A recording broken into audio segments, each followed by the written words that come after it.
what's going on, party people? Phantom here, and this is the inaugural video episode of Random Access Memories. While other text versions of RAM have been posted on Video Gamers United, which is a forum on Facebook, there is a link in the description down below if you'd like to join. I have had no experience whatsoever doing a video episode before, and I've been encouraged to try it, so here we are. The format to RAM is very simple. It's basically where I come together, I talk about a game that means something to me in some sort of way, and I just randomly access memories that I have about it, and just talk to them for all you guys. As previously mentioned, this series used to be in text, but now it's in video, so hopefully I can kind of give my passion off a little bit more for what I'm talking about, as opposed to it just being in text. In regards to the formatting of RAM, there is no real format. I just end up talking about a game like I previously said, so it's just kind of wherever my mind decides to take me. And without further ado, we're going to just jump into the episode for today. So what makes a good game?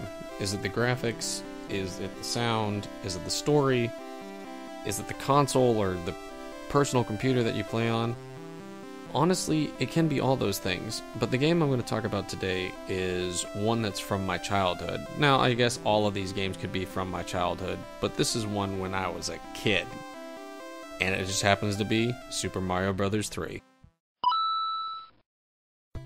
So the absolute very first time I ever saw Super Mario Bros. 3 was in that horrible, horrible movie, The Wizard.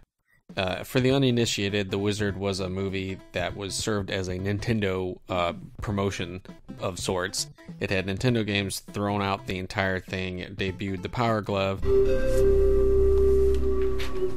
I love the Power Glove. It's so bad. And the coup de grace, the piece de resistance, was the ending where the kid of the movie, the main title character of the movie, goes to Video Game Armageddon and he plays Super Mario Bros. 3, which is the North American release of it, at least, because it was already released in Japan at the time of the movie being released.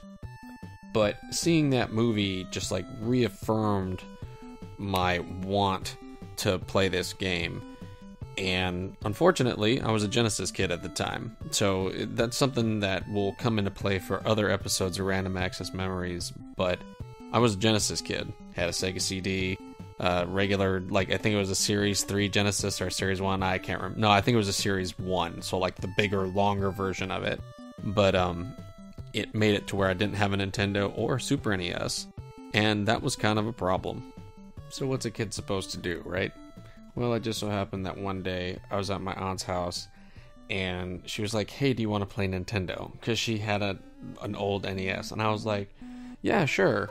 And this was a few years after, The Wizard had come out, and I hadn't been able to play it, and there it was, in all of its 8-bit glory, Super Mario Bros. 3. I remember seeing it and being like, holy crap, I need to play this right now. So I sat there for a good 20 minutes, blown into the cart, and all I can remember was being excessively frustrated at the Nintendo not wanting to turn on. So I did all the old straight-up regular Nintendo tricks, blowing through the cartridge, blowing in the system, getting the rubbing alcohol, even though that was totally ill-advised. I finally got it to work, and I just remember that startup. It's just such a good game that I can't even begin to talk about it. So what made it so good, though? I mean, it could be the music, it could be the graphics at the time, it could be just the overall gameplay. It was such a refinement from Mario 1, and then of course with, Mario 2 being like Doki Doki Panic, but we won't get into that. But it was just something that I had, never really experienced before, and then I was finally able to do it. So all those things about what makes such a great game were in Mario 3. Now, the last bit of memories that I have to share for this particular episode revolve around me being older. So I shared memories of when I was a kid, and now we'll bring it more to when I've been older. Back in 2012, the Mayan apocalypse was supposed to happen, and as a joke to my wife, I said, I have to beat Super Mario Bros. 3 before the end of the world. Because at that time, I had never beaten the game, ever. I would, get to a certain point, I'd have to turn it off. I'd just die repeatedly, and I just could not beat it.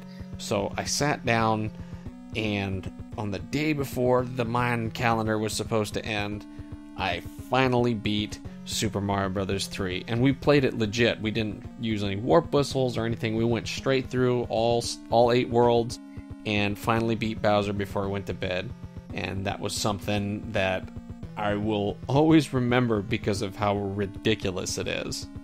So for Super Mario Bros. 3, I will always have memories, and I will always be able to randomly access them. That's going to do it for this episode of Random Access Memories. I do appreciate it if you guys stuck around until the end. I did try to make it slightly short so I didn't ramble on too long for the first episode, but hey, it's a work in progress. If you liked what you heard and you saw, then please go ahead and drop a like, and if you're really interested, then go ahead and hit the subscribe button, and I hopefully will have more episodes of RAM and maybe a few other things in the near future. I appreciate your time. This is Phantom. I'll catch you guys later.